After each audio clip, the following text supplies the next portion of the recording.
அனைவருக்கும் அடியனின் அன்பு வணக்கம். இன்றைக்கி என்ன டாபிக் பேசலாம் அப்படின்னா, எனக்கு ரொம்ப நாளாக இந்த உலகத்துக்கிட்ட கேட்க வேண்டிய கொஸ்டின் ஒன்று இருக்குது. என்ன கொஸ்டின்னா, கடவுள் இருக்காரா இல்லையா, அவர் எங்கே இருக்கார், எப்படி இருக்கிறார், இப்போ என்ன பண்ணிக்கிட்டு இருக்கார் அப்படின்னு ஒரு கேள்வியை கேட்கலான்னு தோணுச்சு. இந்த கேள்விக்கான விடை பார்த்திங்கன்னா, ஒரு பழைய படத்தில் சொல்லியிருப்பாங்க, கடவுள் வந்து இங்கே தான் இருக்கார், என்ன செய்து கொண்டிருக்காருன்னா இங்கே தான் செய்து கொண்டிருக்கார் அப்படிங்கிற மாதிரி ஒரு வீடியோ ஒன்று கொடுத்துருப்பாங்க. என் பாயிண்ட் ஆஃப் வியூவில் கடவுள் யார், அவர் எங்கே இருக்கார், என்ன பண்ணுறாருங்கிற மாதிரி ஒரு ப்ரீஃபான வீடியோ அது. இதை பார்க்கலாம். கடவுள் யார் அப்படின்னா, ஒவ்வொரு மதத்தை சார்ந்தவங்களும் அவங்கவுங்களுக்குன்னு ஒரு வழிமுறை வச்சுருப்பாங்க. இதுதான் கடவுள் அப்படின்னு வழிபடுறாங்க. அது கிறிஸ்தவர்களாகட்டும், இஸ்லாமியர்களாகட்டும், இப்போது இந்துக்களாகட்டும், எல்லாருக்குமே அவங்களுக்குன்னு ஒரு வழிமுறை வச்சுருப்பாங்க. அது பின்பற்றத்துக்கு வந்து ஒரு பைபிள் வச்சுருப்பாங்க. இப்போ வந்து கிறிஸ்துவன் பார்த்தா பைபிள் வச்சுருப்பாங்க, குரான் இருக்குது, அண்டு பகவத்கீதை இருக்குது. அது என்ன சொல்லுது அப்படின்னு பார்த்தீங்கன்னா, நீங்கள் இப்படி தான் இருக்கணும், இதுதான் ஒழுங்குமுறையான விஷயம் அப்படின்னு சொல்லிட்டு நம்மளை ரெஸ்ட்ரிக்ஷன் பண்ணுறதுக்காகவும் நம்மளை ஒழுங்குபடுத்துறதுக்காகவும் அதை பின்பற்றுறாங்க. இதை மூணுத்தையும் படித்தவங்களுக்கு தெரியும். இப்போது பகவத்கீதையாகட்டும், இல்லை குரான் ஆகட்டும், இல்லை பைபிள் ஆகட்டும், இது எல்லாத்தையுமே படித்தவங்களுக்கு தெரியும். இதில் மூணுலேயும் சொல்லப்பட்ட கருத்துக்கள் எல்லாமே பார்த்தா மேக்ஸிமம் ஒன்றா தான் இருக்கும். மேக்ஸிமம் பார்த்தோன்னா ஒரே மாதிரி தான் சொல்லியிருப்பாங்க. நீ ஒன்றை முறையாக பார்த்துக்கோ அப்படிங்கிற மாதிரி தான் சொல்லியிருப்பாங்க.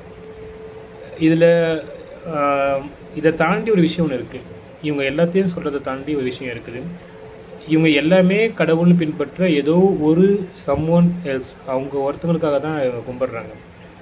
அவங்களுக்குன்னு தனியாக பேர் வச்சுப்பாங்க. இஸ்லாமியர்கள் ஒரு பேர் வச்சுருக்காங்க, முஸ்லீம் ஒரு பேர் வச்சுருக்காங்க, கிறிஸ்தவர்கள் ஒரு பேர் வச்சுருக்காங்க, இந்துக்கள் ஒரு பேர் வச்சுருக்காங்க. இது எல்லாமே ஒவ்வொரு பேர் வச்சு அவங்க சாமியை கும்பிட்றாங்க.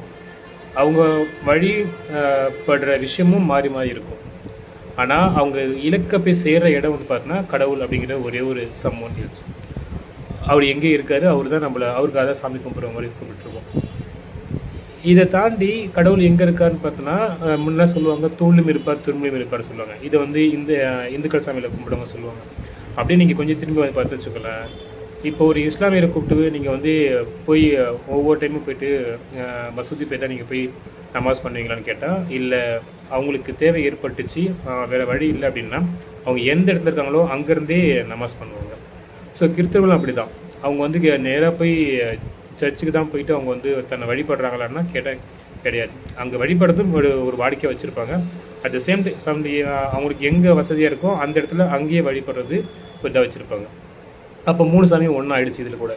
ஏன்னாக்கா இவங்க கடவுளை தூணில் இருப்பான இந்துக்களை சொல்கிறாங்க. இவங்களும் ஒவ்வொரு வழிமுறையை பார்த்திங்கன்னா கரெக்டாக அவங்க பின்பற்றுறாங்க. இதை தாண்டி கடவுள் எங்கே இருக்காருன்னு என்ன கேட்டிங்கன்னா, நான் இப்படி காட்டும்போது உங்களுக்கு என்ன புரியுதுன்னா, என்னோடய மேல் விரலுக்கும் என்னோடய கீழே இருக்க விரலுக்கும் இன்பிட்வீன் கேப்பில் ஏதோ ஒரு இருக்குதுன்னு தெரியும். கரெக்டாக ஒரு அக்யூரேட்டான ஒரு பாயிண்ட் இருக்குது. கரெக்டு தானே? அது நம்ம கண்ணுக்கு தெரியாமல் இருக்கலாம். ஆனால் இது ரெண்டுத்துக்கும் டிஸ்டன்ஸில் ஒரு சிங்கிள் பாயிண்ட் ஒரு பர்டிகுலராக ஒரு பாயிண்ட் இருக்குது. நான் சொல்கிற கடவுள் அங்கே தான் இருக்காரு சொல்கிறேன். நான் என்னடா பெரிய லூஸ் மாதிரி பேசுகிறேன் அப்படின்னு யோசிக்காதீங்க. நான் சொல்கிறது எப்படி இந்த கேப்பில் மிடில் உங்கள் கண்ணுக்கு இந்த பாறையில் மிடில் இருக்கிற பாயிண்ட்டு தெரியாமல் இருக்குதோ அதே மாதிரி, ஆனால் இருக்கிறது உண்மை. ஆனால் அதை உங்கள் கண்ணுக்கு தெரியல. கடவுள் இருக்கிறது உண்மை, ஆனால் கண்ணுக்கு தெரியல. ஸோ இதே மாதிரி தான் இதுவும். இது மிடில் இருக்கிற பாயிண்ட் இருக்குது, அந்த பாயிண்ட் இருக்கிறது உண்மை. அதை அக்யூரேட்டாக நம்ம அளந்து பாயிண்ட் பண்ணி காட்டலாம் நான். பட் இருக்கிறது ஒரு உண்மை தானே. அதே மாதிரி கடவுள் இருக்கிறது உண்மை அப்படி வச்சுக்கலாம். ஸோ கடவுள் இருக்கார், அவர் என்ன பண்ணுவார், எப்படி நமக்கு சக்திகளை கொடுப்பாரு, எப்படி நமக்கு ஆற்றலை கொடுப்பாரு, எப்படி நமக்கு நல்ல பண்புகளை கொடுப்பாரு அப்படின்னு கேட்டோன்னா, கடவுள் அங்கே இல்லை, உங்களுக்குள்ளே தான் இருக்கார். எங்களுக்குள்ளையா? அதான் எல்லாமே சொல்கிறாங்க. இன்னும் புதுசாக சொல்ல வந்துட்டாங்க இல்லையா? கண்டிப்பாக இல்லை, எல்லாமே சொல்லியிருக்காங்க. இதுக்கு முன்னாடி இருந்த எல்லா அறிஞர் பெருமக்களும் கவிஞர் பெருமக்களும் கூட சொல்லியிருப்பாங்க. எல்லா தெய்வமும் இதை தான் சொல்லுது, கடவுள் உங்ககிட்ட தான் இருக்காரு, நீ தேடு அப்படிங்கிறாங்க. என்கிட்ட தான் இருக்குது, நான் தேடுனா நான் எங்கே தேடுறது அப்படின்னா கிடையாது. கடவுள் என்கிட்ட தான் இருக்காருன்னு ஒரு சின்ன கதை ஒன்று கேள்விப்பட்டிருக்கேன். நீங்கள் கேள்விப்பட்டீங்களான்னு தெரில, பட் நான் சொல்கிறேன் கேளுங்க. முன்னொரு காலத்தில் என்ன பண்ணாங்கன்னா, கடவுள் வந்து தெய்வீக தன்மையை வந்து மனுஷனுக்கு கொடுக்கலாம் அப்படின்னு முடிவு பண்ணாராம். முடிவு பண்ணிவிட்டு சரி யார் அவன்கிட்ட கொடுத்து அவன் வந்து அந்த தெய்வீக தன்மையை அவன்கிட்ட கொடுத்துட்டான் அப்படின்னா, அவன் வந்து எல்லாமே தெய்வம் ஆகிடுவாங்க. அதனால் வந்து தவறு நடக்காமல் போயிடும். நாடு வந்து ரொம்ப இதாகிடும். உலகமே வந்து ரொம்ப செழிப்பாக இருக்க மாதிரி ரொம்ப நார்மலைஸ்ட் ஆகிடும். ஸோ சரி தப்பு இல்லாமலே போயிடும். அதெல்லாம் கண்டிப்பாக வந்து அவனுக்கு தெரியாத இடத்த ஒழிச்சு வைக்கணும் அப்படின்னு சொன்னாங்களாம். அது வந்து மனுஷன் ஈஸியாக அக்சஸ் பண்ணி கண்டுபிடிச்சி எடுத்துடக்கூடாது அப்படிங்கிற மாதிரி கடவுள் வந்து முடிவு பண்ணாங்க. அப்போ என்ன பண்ணாங்கன்னா, ஒன்று பண்ணலாம், போய் ஆகாயத்து மேலே போய் வச்சிடலாம் அப்படின்னாங்களாம். இல்லை மனுஷன் டெக்னாலஜிலாம் கற்றுக்கிட்டு வந்துட்டு இருக்கான், நேராக போய் கண்டுபிடிச்சி எடுத்து வந்துடுவான், அதனால் வேணான்னு சொல்லிட்டாங்களாம். சரி ஒன்று பண்ணலாம், மண்ணில் போய் புதைச்சி வச்சிடலாம் அப்படின்னு முடிவு பண்ணாங்களாம். ஸோ எப்படியும் அவன் நோண்டி கேட்டு கண்டுபிடிச்சிருவான் அப்படின்னு சொல்லி அதையும் வேணான்னு சொல்லிட்டாங்களாம். இதை தாண்டி ஒரு முடிவு பண்ணியிருக்காங்க, போய் கடலில் போய் ஒழிச்சு வச்சிடலாமா அப்படின்னு. அவன் டெக்னாலஜி வச்சு கடவுளே போயிடுவான், ஸோ கண்டுபிடிச்சிடும், அதையுமே வேணாம் அப்படின்னு சொல்கிறாங்க. சரி எங்கடா அந்த தெய்வீகத்தன்மையை வைக்கலான்னு யோசிச்சிருந்த கடவுள் மனுஷனுக்குள்ள தெய்வீகத்தன்மையை வைங்க. அவன் எப்பயும் தன்னை பற்றின தேடுதல் வந்து பார்த்தோன்னா முயற்சி எடுக்கவே மாட்டான். சொன்னால் சத்தியமாக கண்டிப்பாக உடனே கண்டுபிடிக்க மாட்டான் அவன் அப்படின்னு சொல்லிட்டு கடவுள் சொன்னாராம். ஸோ கொண்டு போய் அங்கே தான் தெய்வீகத்தன்மை வச்சாங்களாம். நமக்குள்ளே தான் தெய்வீகத்தன்மை இருக்குது. இந்த தெய்வீகத்தன்மையை வச்சு நம்ம என்ன பண்ண போகிறோம் அப்படின்னு கேட்டிங்கன்னா, ஒரு லீடர்ஷிப் குவாலிட்டி தெரியும், நான் சொல்லியிருப்பேன் உங்கள்கிட்ட ஆல்ரெடி, தலைமைத்துவ பண்புங்கிற மாதிரி. அப்போது நான் கடவுள் அப்படிங்கிற பட்சத்தில் என்ன பண்ணுவேன்னா, நான் இழிவாக பேசுறதை நிறுத்திடுவேன். ஃபர்ஸ்ட் ஆஃப் ஆல் இழிவாக பேச மாட்டோம்.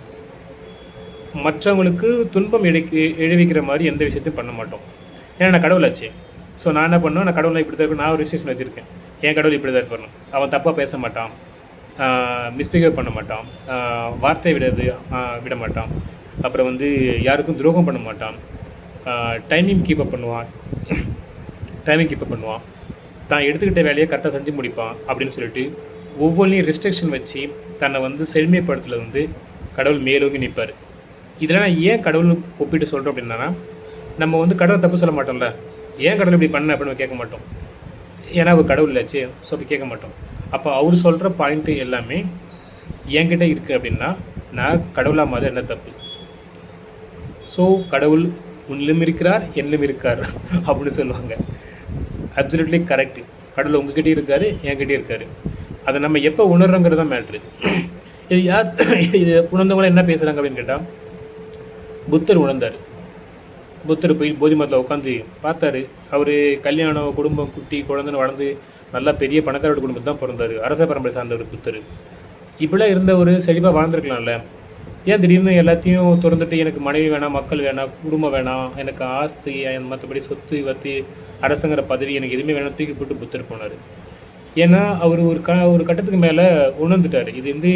இது நம்ம என்ன தான் நம்ம வாழ்ந்தாலும் இதோட எக்ஸ்ட்ரீம் எங்கே போய் நிற்க போகுது. நான் இப்போ வாழ்ந்துட்டேன், நான் சம்பாதிச்சிட்டேன், நான் பெரியார் ஆகிட்டேன், இதெல்லாம் வச்சுட்டு நான் எங்கே போக போகிறேன்? ஒன்றுமே ஆக போகிறது கிடையாது. இந்த உலகத்துக்கு நீங்கள் வந்துட்டீங்க, கொஞ்ச நாள் இருக்கிறீங்க, இருந்துட்டு வாடகை வீடு மாதிரி தான். நான் வந்தோம், கொஞ்ச நாள் இருந்தோம், நல்லது கெட்டதெல்லாம் பார்த்தோம், ஓகே என் நேரம் முடிஞ்சிச்சு, நான் கிளம்பி போகிறேன் அப்படிங்கிற மாதிரி போகிறதும். ஸோ இந்த மாதிரி இருக்கிறது தான் இங்கே இருக்கிற பேசிக் ஒரு விஷயமே. அதை தாண்டி இங்கே நீங்கள் வந்து பெருசாக டெவலப் ஆகி எதுவும் பண்ண போகிறதில்ல. இதுதான் புத்தர் வழிபட்டார். புத்தர் என்ன சொன்னார்னா, கடவுள் உங்கள்கிட்ட தான் இருக்குன்னு சொன்னார். இதுதான் வழிபட்டினார் விவேகானந்தர். விவேகானந்தர் சொன்னார், புத்தரை வழிபட்டு விவேகானந்தர் புரிஞ்சுக்கிட்டார்.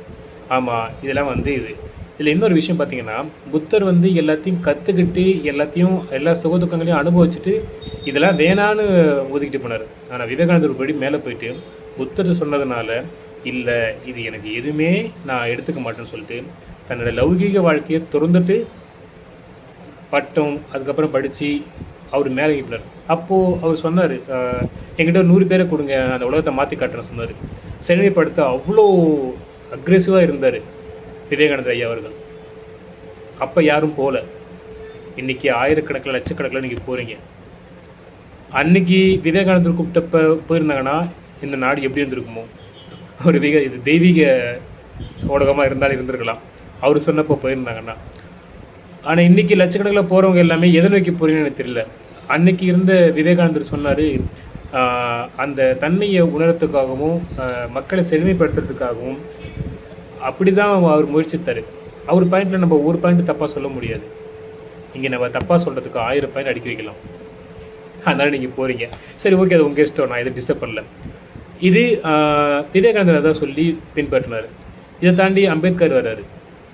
அம்பேத்கர் மாண்புமிகு எப்படி சொல்கிறது, அவர் வந்து ஒரு கடவுள் மாதிரி கிட்டத்தட்ட இந்த உலகத்துக்கே சட்டத்தை ஏற்றி அது மூலமாக வந்து உலகம் ஃபுல்லாக ரீச் ஆன ஒரு முக்கியமான பர்சன். அவர் வெறும் ஒரு சாதிக்கு உட்பட்ட தலைவராக இங்கே சித்தரிச்சிட்ருக்காங்க. அது உண்மை கிடையாது. அதை தாண்டி அவர் மிகப்பெரிய ஒரு லெஜண்ட் அவர். ஸோ அப்படிப்பட்ட பர்சன் என்ன பண்ணார்? ஏன் அவர் படித்தார், தான் சமூகத்துக்காக போராடினார், வெளில வந்தார், அரசியலமைப்பு சட்டத்தை ஏற்றினார். இது தாண்டி அடுத்து எங்கடா போனார் கேட்டிங்கன்னா, அவர் புத்த மதத்தை பின்பற்ற போனார். புத்த மதத்தை பின்பற்றினாரா? ஆமாம், அவர் புத்த மதத்தை பின்பற்ற போனார். ஏன் புத்த மதத்தை பண்ணார்னா, அவர் சொல்லும்போது விஷயத்தார், நான் வந்து ஒரு இந்துவாக பிறந்தேன், ஆனால் இந்துவாக சாக மாட்டேன் அப்படின்னு சொல்லுவார்.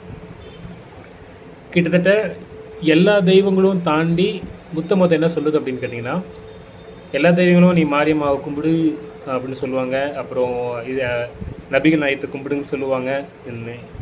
பிரமாத்மா அப்படின்னு சொல்லி இயேசு கிறிஸ்துவை கும்பிட சொல்லுவாங்க. ஆனால் புத்தர் அப்படிலாம் சொல்லலை. நீ உட்காந்து அமைதியாக உட்காந்து உங்ககிட்ட ஒருத்தர் இருக்கா, அவனை தேடு அப்படின்னு சொன்னார்.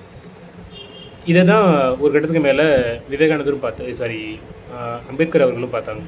ஸோ அவர் அந்த லெஜண்ட் அது ஒரு கட்டத்துக்கு மேலே எல்லா விஷயத்தையும் தூக்கி போட்டு உலகத்தில் எல்லா மாற்றத்தையும் ஏற்படுத்திட்டு கடைசியில் அவர் என்ன பண்ணாருன்னா, அப்படி ஸ்மூத்தாக போயிட்டு ஓகே நான் அடுத்த தலைமைக்கு நான் போகிறேன் அப்படிங்கிற மாதிரி தன்னை வந்து ஒரு புத்த இதுவாக கன்வெர்ட் ஆகி போயிட்டார்.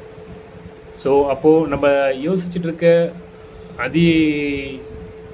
தெய்வீகத்தன்மை உள்ளவங்க எல்லாமே அதை பின்பற்றி தான் வந்திருக்காங்க. அவங்க தாண்டி இப்போது இருக்கிற அரசியல்வாதிகளோ இல்லை மேடை பேச்சால் பேசுகிறவங்களோ இல்லை வந்து தெய்வீகத்தை போதிக்கிறவங்களோ இதெல்லாம் சொல்கிறாங்களான்னு எனக்கு தெரியல.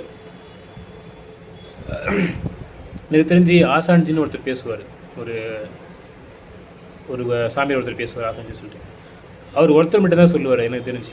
அவர் என்ன சொல்லுவார்னா, சாமி உங்கள்கிட்ட தான் இருக்கும்பார், ஆனால் அவர் பேர் மட்டும் மாற்றிப்பார், சிவான்னு பேர் வச்சுக்கோன்னு சொல்லுவார். ஸோ சிவன் ஈசன் தான் எல்லாத்துக்கும் ஆட்கொள்கிற மாதிரி ஈசன் வச்சு பேசுவார் வந்து.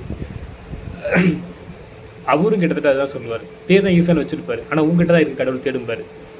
ஸோ நான் உங்ககிட்ட அதான் சொல்கிறேன், நான் கடவுள் உங்ககிட்ட தான் இருக்கார், நீங்கள் தேடுங்க. எப்படா தேடுறது அப்படின்னா, ஒரு நாளைக்கு நம்ம எவ்வளோ டைம் ஸ்பெண்ட் பண்ணுறோம், நிறையா பேசுகிறோம், வேடிக்கை பார்க்குறோம், ஃபோன் பார்க்குறோம், டிவி பார்க்குறோம், ட்ராவல் பண்ணுறோம். ஒரு நாளைக்கு மினிமம் ஒரு 5-10 நிமிஷம் நமக்காக எந்த ஒரு டிவைஸும் இல்லாமல், எந்த ஒரு டிவைஸும் காதில் வாங்காமல் நீங்கள் அமைதியாக உட்காருங்க போதும். நீங்கள் தொடர்ந்து உட்காருங்க.